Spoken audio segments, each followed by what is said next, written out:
In section 2.3, we're going to be discussing solving linear equations. We did a little bit of this previously, but now we want to apply a strategy, a general strategy for solving linear equations. Meaning, if you can just get these steps down, if you follow these steps, then you can solve any linear equation. Notice that they're labeled here, steps 1 through 6. Solving a linear equation in one variable. Step 1, multiply both sides. That means both sides of the equation, on both sides of the equal sign, by the LCD, that is the least common denominator, to clear the equation of fractions if they occur. In other words, if the equation has fractions, you want to get rid of the fractions, get rid of the denominators by multiplying every single term in the equation by the LCD. When we get to a problem like that, you'll understand why that is. But notice it's the first thing you do. If you have fractions, get rid of them in the equation. Number 2, use the distributive property to remove parentheses if they occur. Number 3, simplify each side of the equation by combining like terms. Okay? Always simplify both sides of the equation first. Then you get number 4, all variable terms on one side, meaning get all your x's or y's or whatever your variables are all together on one side and all the numbers on the other side of the equation by using the addition property of equality. Then you get the variable alone by using the multiplication property of equality. That usually involves division. Usually the last step for solving an equation is going to be division, usually. But remember that division and multiplication go together. They're flip sides of the same coin. So it's still considered the multiplication property. Then number 6, check the solution by substituting it into the original equation. Many times when we're working these problems, we won't check every single solution, but you should check your solutions to make sure that they work. Now let's solve this equation. This first step says to if you have any fractions, multiply by the LCD. Well, naturally, you can see that this equation doesn't have any fractions, but it does have parentheses that we need to get rid of by using the distributive property. So we're going to distribute the 5 times 3x and 5 times negative 1. Okay, notice it is an equation. It has an equal sign. So let's distribute. 5 times 3x is 15x. 5 times negative 1 is negative 5.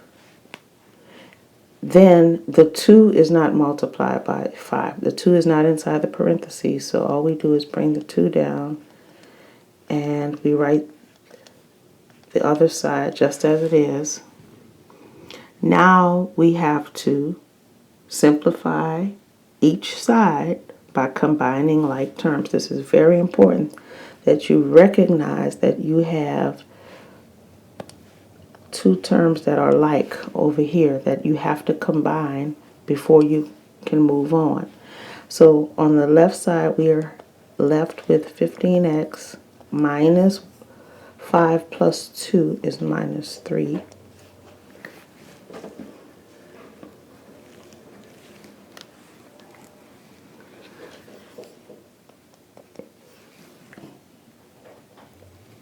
Equals 12x plus 6. Now that we have x terms on the left and x terms on the right, we can make a choice as to how we want to get them all together. I'm going to choose to get all my x's on the on the left hand side. So I'm going to subtract 12x from each side.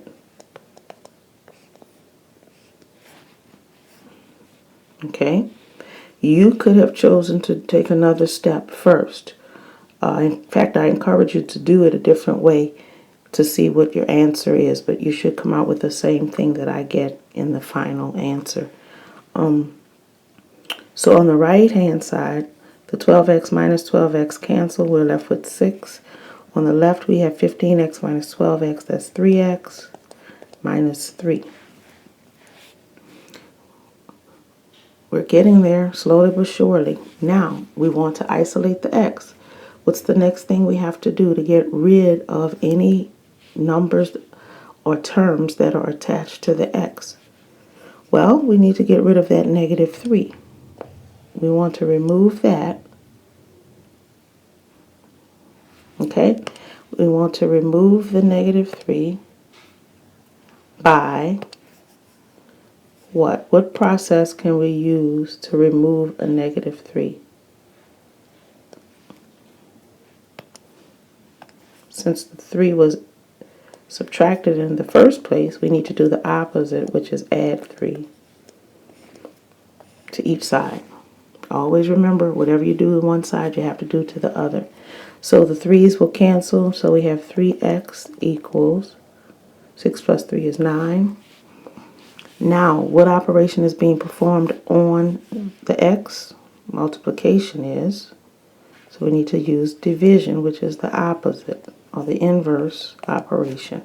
So what we're left with is x equals 3. So when you're solving an equation, you're looking for a variable on one side and a constant on the other. Does not matter if you end up with your answer looking like this, 3 equals x. Doesn't matter what side you get your x's on, doesn't matter what side you get your constants on. Just depends on the route you take to get there. Let's solve another one. Notice we have 9 times the quantity 5 minus x equals negative 3. So, number 1, do we have any fractions? No. Number 2, do we have any parentheses to get rid of? Yes. Let's distribute the 9 to the 5 and to the negative x. So 9 times 5 is 45. 9 times negative x is minus 9x equals negative 3. Next step, do we have any terms to combine on the left? Can we combine 45 and minus 9x? No, they're not like terms. You can only combine them if they have the exact same variable raised to the exact same power. So there's nothing to combine. But what you can do is get rid of, there's a couple of steps you could take. You choose, I'm going to choose to subtract 45. I'm going to subtract 45 from each side. Okay? So what does this leave me? On the left, I'm left with negative 9x equals, now be careful, negative 3 and negative 45. You're combining them. A negative 3 to negative 45 is negative 48.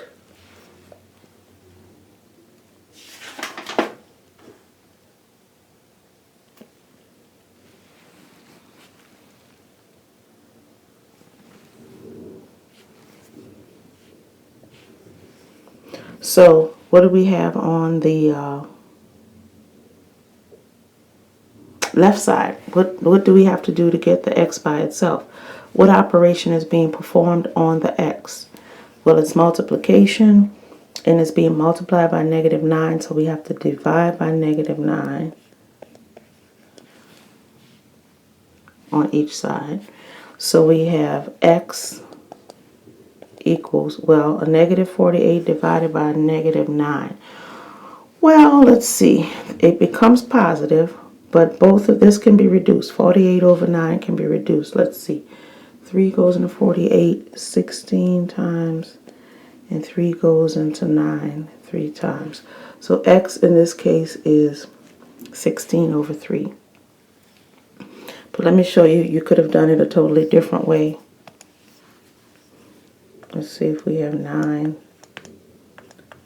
times 5 minus x equals negative 3. you still have to distribute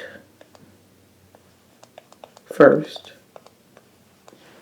But if you wanted to, you could have moved your 9x to the other side. You could have said, well, I want to move the x's to the right-hand side. I want to get rid of the x's over there.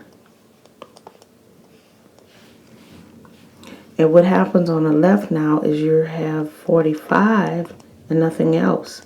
And on the right side, you have a positive 9x and a negative 3. Okay?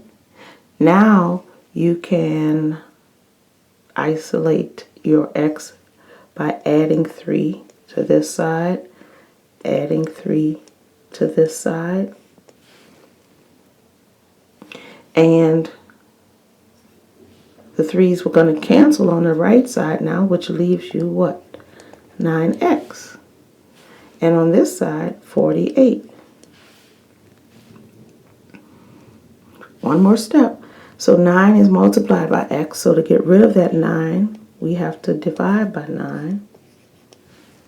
And we have x equals 48 over 9, which reduces to 16 over 3, which is the same answer. We just went about it slightly different.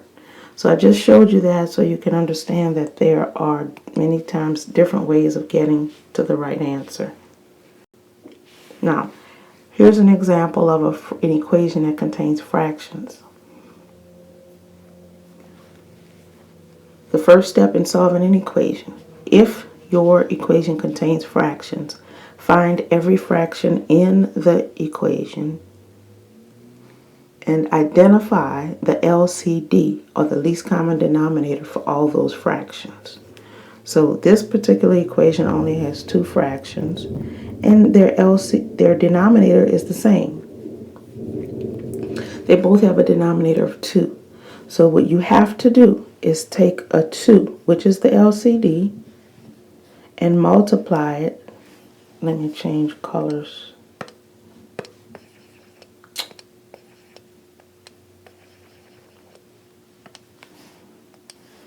I want to multiply 2 times every single term in the equation.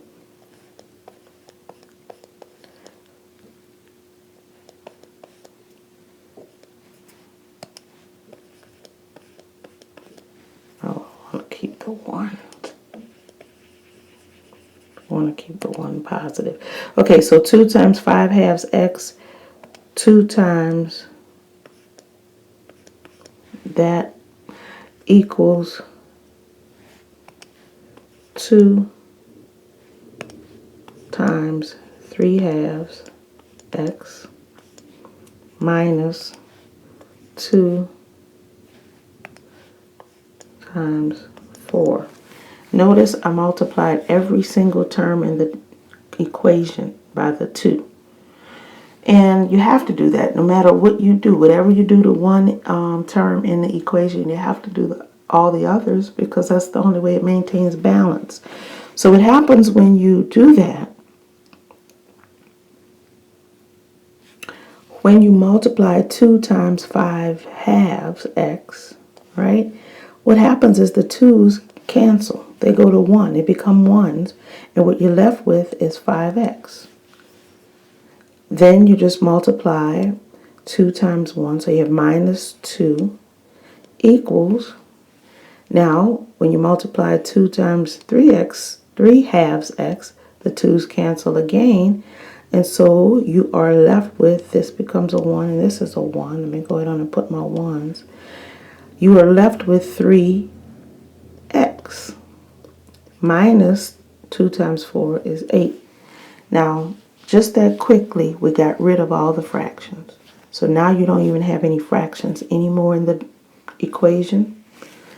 You've gotten rid of them, but we have created an equivalent equation that will have the same solution as the original equation. The x that you come up with will solve the original equation.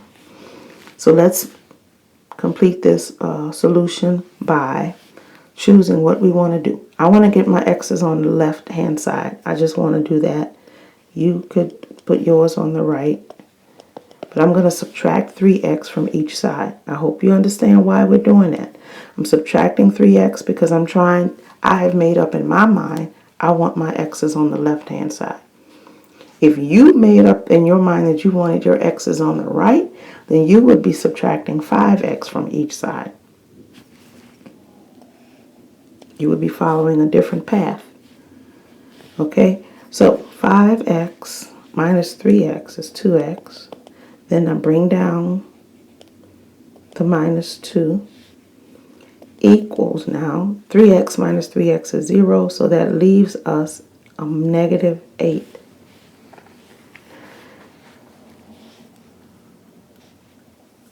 I want to start isolating the x now. Start doing the things we need to do to get rid of those numbers that are attached to the x.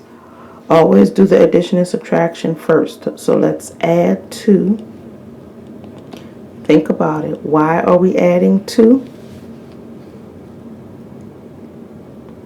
We're adding 2 to each side because we want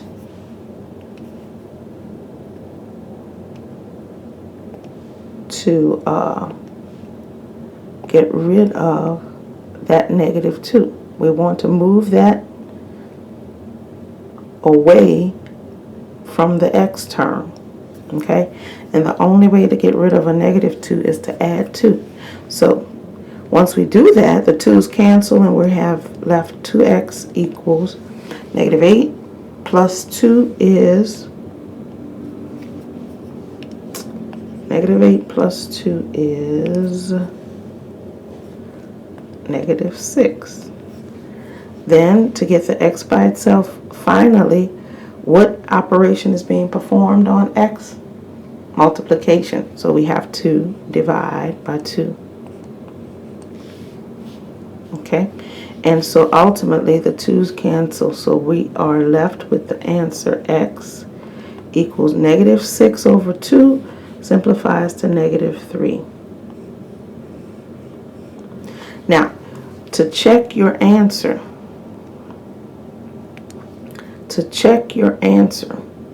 means to take it and plug that x value in here and here. And what happens is when you plug that value of negative 3 in for x and solve each side of the equation, solve the left-hand side, figure out what the number is, then plug it in on the other side, figure out what that side is. Both sides should equal each other when you check your answer.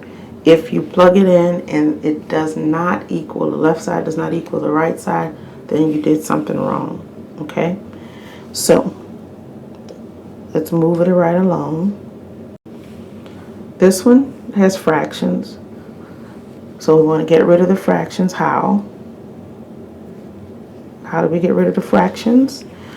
By multiplying every term in the equation by the LCD. What's the LCD for 5 and 3? 15. 15 is the LCD. So I'm going to multiply every single term in the equation times 15. Okay? So I'm going to do 15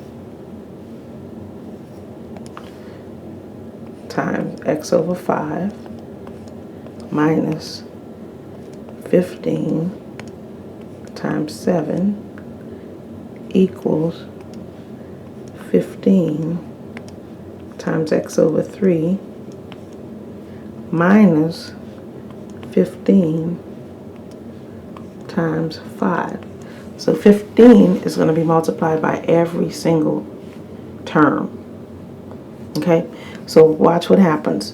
When you go ahead and multiply now, the 5 divides evenly into 15. All right, 5 goes into 5 once, 5 goes into 15 3 times.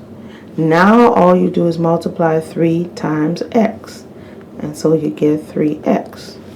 The 5 is gone. The whole purpose of finding the LCD and multiplying by it is so that your denominators will divide away. They will just magically disappear into that LCD number. So 5 divides evenly into 15. That's why it's no longer 5 in the denominator. It goes away. It becomes a 1. Minus 15 times 7. Is that 75? Let's see.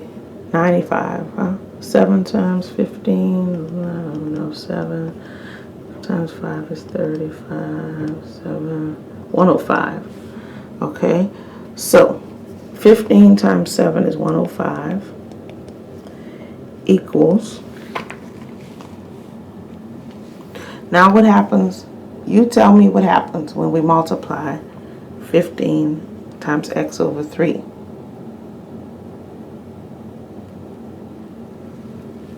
What happens is the 3 cancels with the 15.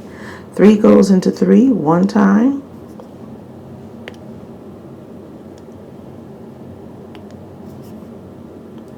And 3 goes into 15 5 times. So we just canceled or reduced.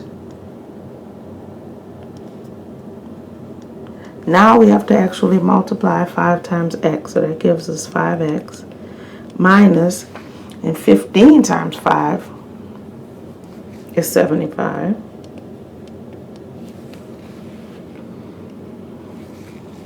Okay, now what? What's the next step?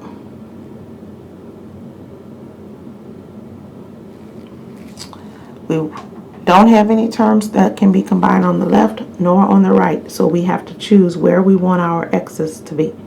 If we want our x's on the left hand side, we can subtract 5x from both sides, and that will bring all of the x's to the left.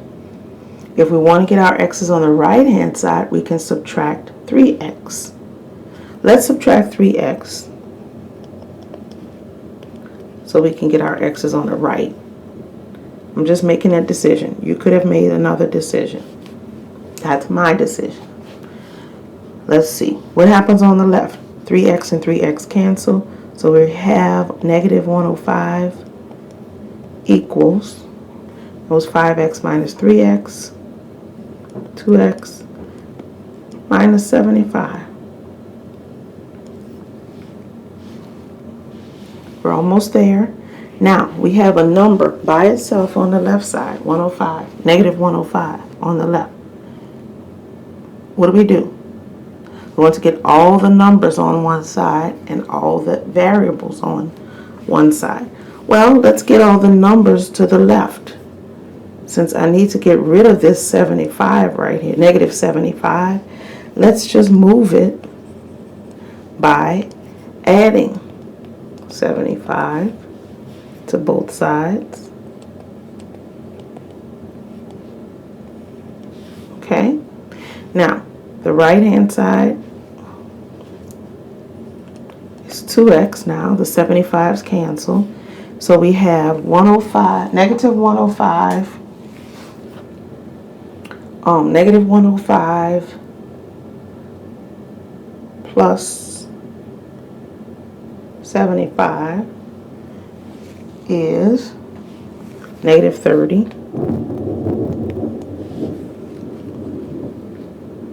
Then, to get the x alone, we do the opposite of multiplication, so we divide both sides by 2. So we get x equals negative 30 over 2 is negative 15. And that's our solution. Now, if you check it, go back and plug the value in, negative 15 for x here and for x here. Okay, if you do that, what do you get?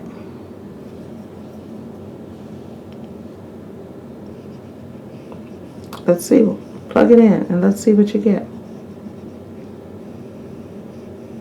on both sides. You do it while I'm erasing. You do it. Check it and see. This is the only number that's going to work, negative 15. Plug it in. If you plug it in on the left-hand side,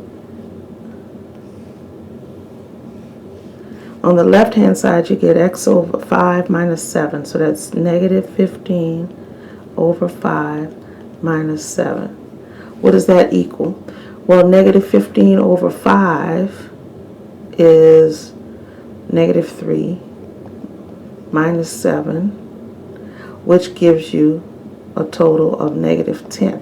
So your left-hand side equals negative 10 when you plug 15 in, negative 15 in. What does the right side equal?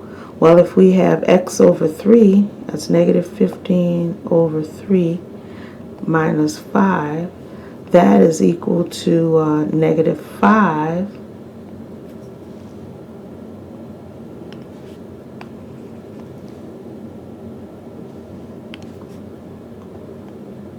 God dog it. Negative 5 minus 5, which is equal to negative 10. So negative 10 on the left equals negative 10 on the right, which means you have the correct solution. Let's move on. Solve this one. It has a fraction in it. Be careful with this one. There's a couple of different ways you can go.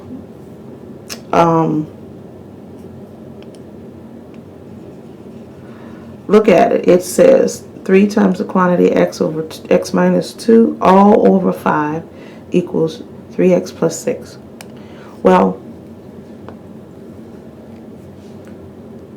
what is the denominator? We only have one fraction. Its denominator is 5. Right? So what you want to do is take your 5, and you could do it like this. You could say, well, I'm going to multiply this whole thing times 5, okay, and then I'm going to multiply this whole side by 5. Each term has to be multiplied by 5. So listen very carefully and pay close attention. When you set this up on the left hand side, the way we have here, when we multiply that left-hand side by 5, what happens is the 5s immediately cancel. You cancel them, so all you're left with is 3 times x minus 2. The 5s go away. Equals now, on the other side, since we wrote it like this, now we have to go ahead and distribute the 5. 5 times 3x is 15x. 5 times 6 is 30. So you no longer have any fractions. Now you solve it. Get rid of the parentheses by using the distributive property. 3 times x is 3x. 3 times negative 2 is minus 6 equals 15x plus 30. Can you think of what the next step would be? You decide which side do you want your constants on and what side do you want your variables on. Okay, I'm going to see, I like my x term to be positive, so what I'm going to do is I'm going to subtract 3x from this side and 3x from that side. So on the left I get negative 6. On the right, I get 15 minus 3 is 12x plus 30. Okay, so I've got my numbers on the left, a number on the left, variable, and a number on the right. I want to get rid of the number on the right, so I'm going to subtract 30.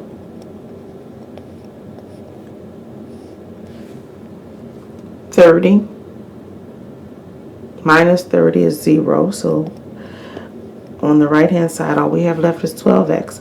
On the left we have negative 6 minus 30 gives us negative 36. Okay, Now what's the last step? What's being done to the x? What operations being performed on the x?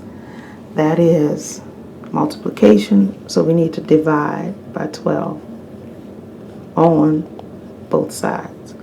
Negative 36 divided by 12 is negative 3 equals x.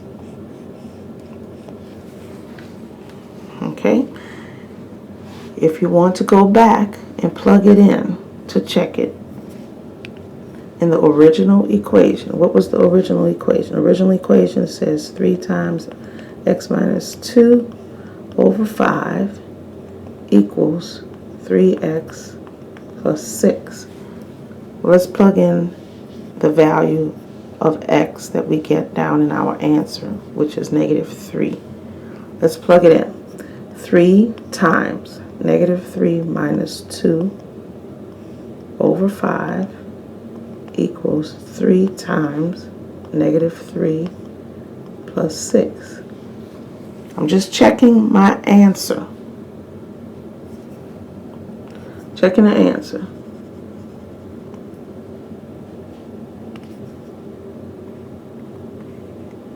Okay.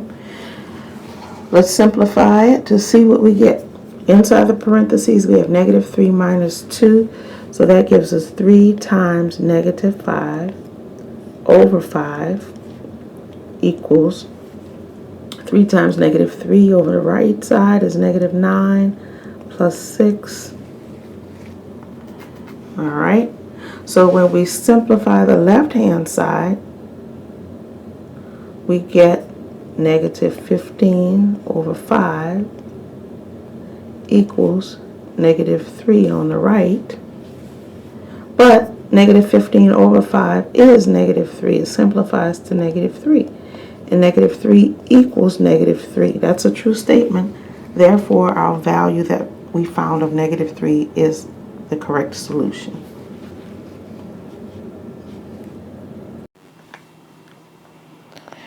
Okay, objective 3 in section 2.3 talks about solving equations containing decimals, but I want to first review one concept with you about multiplying decimals by powers of 10.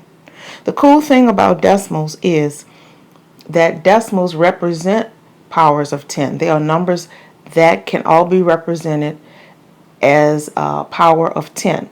And multiplying decimals times a power of 10, meaning a 10, 100, 1,000, 10,000, and so forth, those are all powers of 10. When you multiply a decimal times a power of 10, there's a very, very cool and important shortcut you can use rather than going through the long multiplication process. But let's look at the long multiplication process so you can see what happens here. Let's say if I have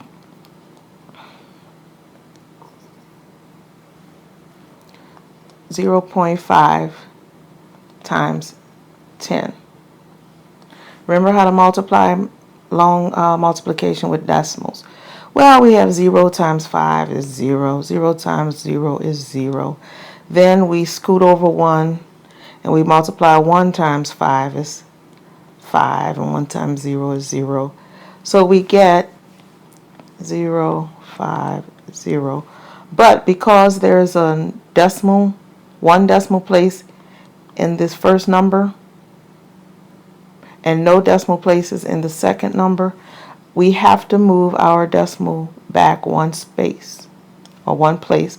So our ultimate answer is 5.0.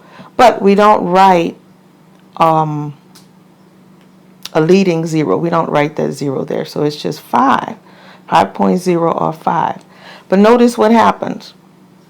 We multiplied by 10. Okay, we multiply the decimal number by 10. And what happened to the decimal is the decimal ultimately moved one place from 0.5, one place over to the right to become a 5. So multiplying by a power of 10 involves moving the decimal to the right however many places you have zeros. So in other words, when I multiply here,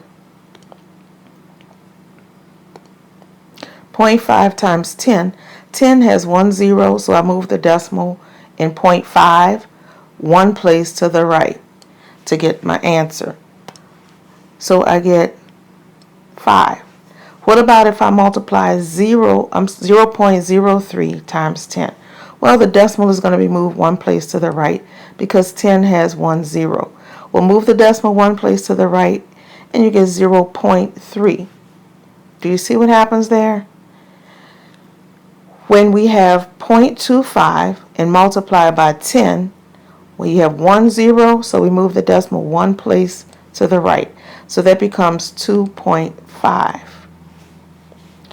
And so forth and so on. If we have 0.25 times 100, now 100 has 2 zeros. So here we're going to multiply and move the decimal 2 places to the right. So 0.25 times 100 is 25. Look at 0.375 times 1,000. We have 3 zeros. So we move our decimal 3 places to the right. So move it 3 places to the right. 0.375 times 1,000 becomes 375. Okay, now keep that in mind. To solve equations containing decimals, we have 2 options. You can either solve it outright the way it is by multiplying to get rid of any parentheses and then solving it, but you have to be very careful with your calculations to make sure you put your decimals in correctly. Another way to do it is to treat it just the way we did when we were multiplying to get rid of fractions in an equation. Remember when an equation had fractions, we multiplied everything in the equation, every term, times the LCD? Well, in this case, we want to multiply every term in the equation by some power of 10. Either 10, 100, 1,000, 10,000. One number, we choose the correct one and multiply everything in that equation by either 10 or 100 or 1,000. Everything has to be multiplied by the same number. So we have to figure out what number would be the best number to multiply by. Look at this term here. This term has a 0.06 as the coefficient. To make this 0.06 a whole number, meaning to move the decimal from here to behind the 6, would require that we multiply by what number? 10, 100, or 1,000? How many places would we have to move it to go from here to here? That's 2 places. So we'd have to have a number with 2 zeros in it, so it would have to be 100. So multiplying by 100 would make this a whole number because that's the goal, to make the coefficient a whole number. Multiply this one, you could multiply this one by 10. Notice if this moves one place over, you have a whole number. However, you can't multiply this term by 100 and this term by 10. You can't do that. You have to multiply everything by the same number. So if I have to multiply this one by 100, I need to choose the biggest number. So I need to choose 100. So far, 100 will be the number that I use. Now let's go to this number to see how many places I would have to move the decimal to make a whole number. Negative 0.02. I want to make this a negative 2, so I would have to move the decimal 2 places to the right. Once again, multiplying by 100 would do that for me. So we need to choose 100, 100, and multiply everything in the equation by 100. So you can do that by distributing 100 to everything on the right and everything on the left. Now, pay close attention. We're going to multiply this by 100.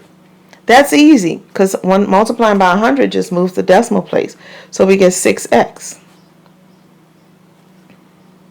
Now, multiplying 100 times this moves the decimal place 2 places. That would give us 10. okay, times x minus 2. Notice you do not multiply the 100 times this x minus 2 in the parentheses right here. You don't multiply by that, just the decimal part, okay?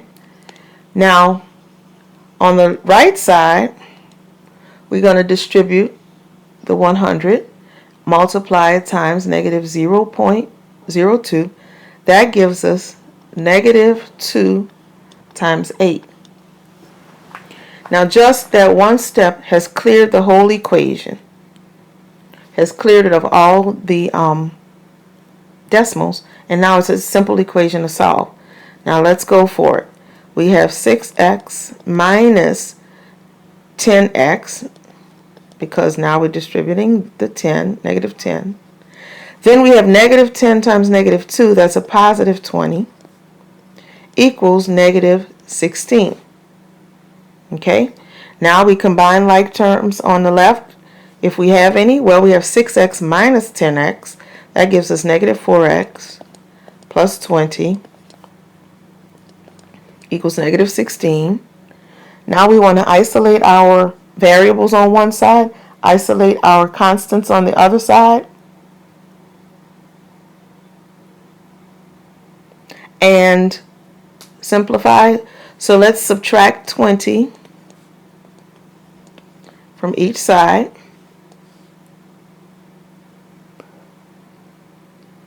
And let's see, what do we have? We simplify. We have negative 4x left equals negative 36. Okay, next step, we want to divide both sides by negative 4. And our solution then is x is negative 36 divided by negative 4 is 9. So the solution is 9. We're going to do one or two more like this for emphasis, but pay very, very close attention to these problems that involve decimals. Here's another problem involving decimals. It's very similar to the one we previously did.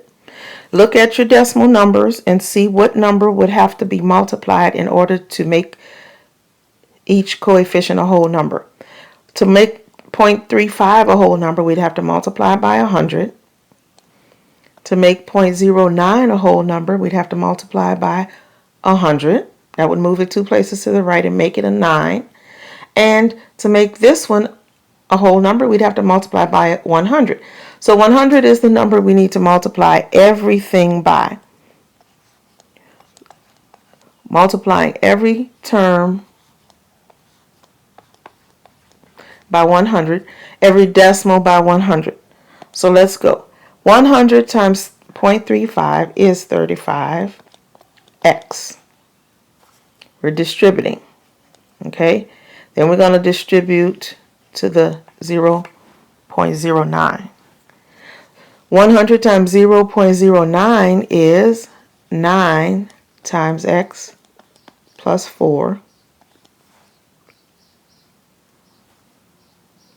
Okay, equals, now the 100 is multiplied by the 0.03, which makes it 3 times 12. Okay, no more decimals. Now it's an easy equation to solve. So we get 35x plus 9x. 9 times x is 9x. 9 times 4 is 36 equals 36.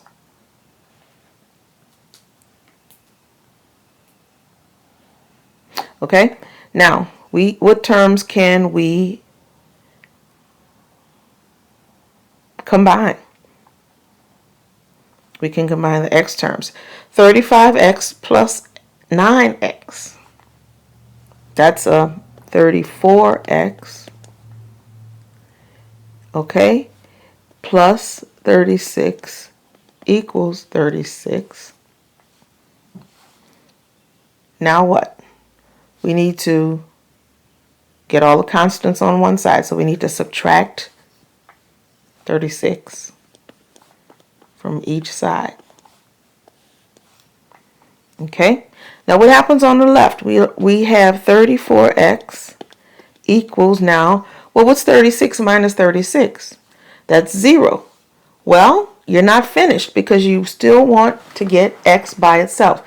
Right now, x is not by itself. We have 34x. We don't want 34x, we want 1x. So divide both sides by 34. So x is equal to, now what's 0 divided by 34? Remember, 0 in the numerator and some number in the denominator. As long as the denominator is not 0, if you have a 0 in the numerator, your answer is 0. 0 is a number.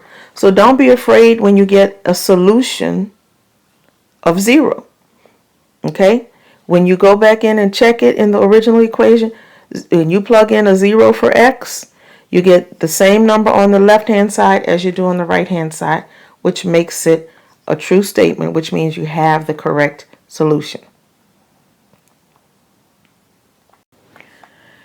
Okay, finally, we're going to talk about recognizing what we call identities and equations with no solutions. Well, normally when we solve an equation, we look for an answer that looks like this: x equals some number. Okay? And most of the times when you're solving an equation, that's what you're going to come up with. An x on one side, or a variable, whatever the variable is, and a number on the other side. Well, sometimes when you solve an equation, you get something kind of goofy like this. You might get a number 3 equals 3, or negative 23 equals negative 23. If you ever come up with a solution that looks like a number equals itself, this is what we call an identity. And an identity, what that means is all real numbers are solutions to that equation. Every number that you can think of, if you plug it in the original equation, will make a true statement. You know how when we solve and we find a value of our variable, and we take that answer and plug it back into the original equation? Well, if you do that in an identity, any number you choose is going to work. So what we say is you have an identity and all real numbers are solutions. Okay? You have to write that out. All real numbers. Because you cannot list them all. You just got to say it. All real numbers. Other times, you're going to see something goofy like this. You might get 7 equals negative 8. Well, how in the world can 7 equal negative 8? That doesn't make any sense. 7 and negative 8 are not equal. When you get something ridiculous like this, we say that this is not a true statement, it's false, which means there is no solution. If you get an answer that says one number is equal to something else, you can't leave the answer like that. You have to indicate that you know that there's no solution. So let's look at a problem and see it in action. Now look at this equation. Now looking at it at first looks like any normal equation. But when you multiply it out to get rid of the parentheses, you may start to notice some things. You may not. But let's just follow through and work the whole thing out. Let's distribute. 5 times 2 is 10. 5 times negative x is negative 5x. Bring down the plus 8. Plus 8x equals, now we distribute the 3 on the right side. 3 times x is 3x. And 3 times negative 6 is negative 18. Now we combine like terms on the left side. So we have 10 plus 3. Negative 5x plus 8x is plus 3x equals 3x minus 18. Now right here, I can tell it's going to be a problem. But let's continue working to see what happens here. What if you decide, well, you want to subtract 3x from each side? Well, subtract 3x and subtract 3x. And what happens? Don't be afraid to just tell me, what are you left with? What's on the left-hand side after the 3x's cancel out? 10 equals, well, 3x minus 3x is 0. What are you left with on the right side? Negative 18. Now look at that. Can 10 ever equal negative 18? No, because 10 is equal to 10. Can't equal negative 18. So when you get a statement like this that's a false statement, what this means is there is no solution. Okay? You have to tell me no solution. All right? Let's try another one. I don't know what this one's going to come out looking like, so let's go. Let's look at it. Distribute the negative 6. And over here, distribute the negative 10.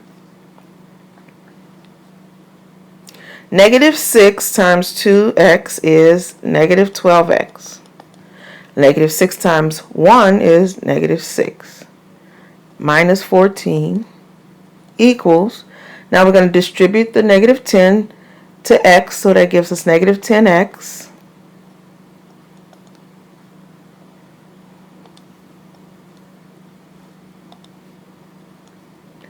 Negative 10 times 2 is negative 20 minus 2x.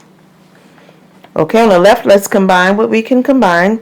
So we have negative 12x minus 6 minus 14 is negative 20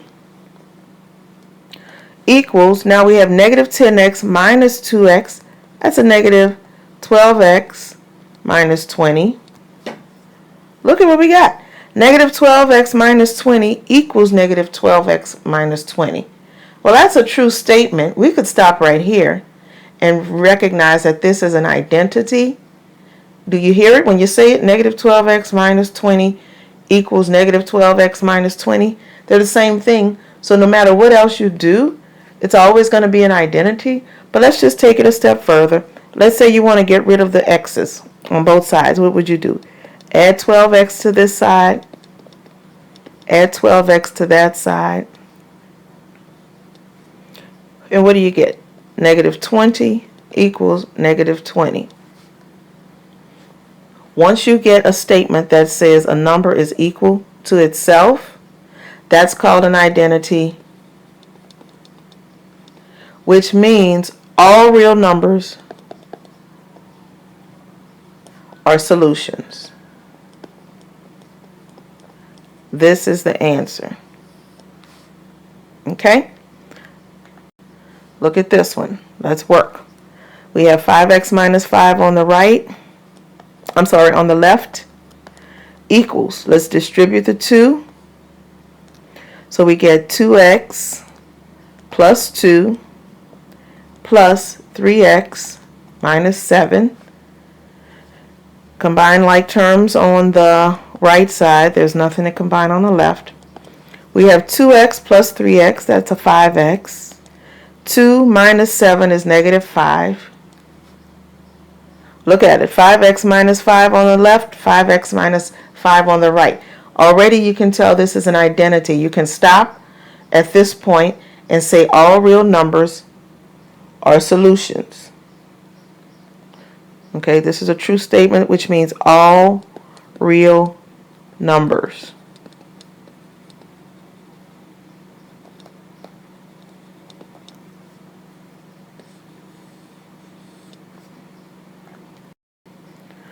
Let's do 2 more.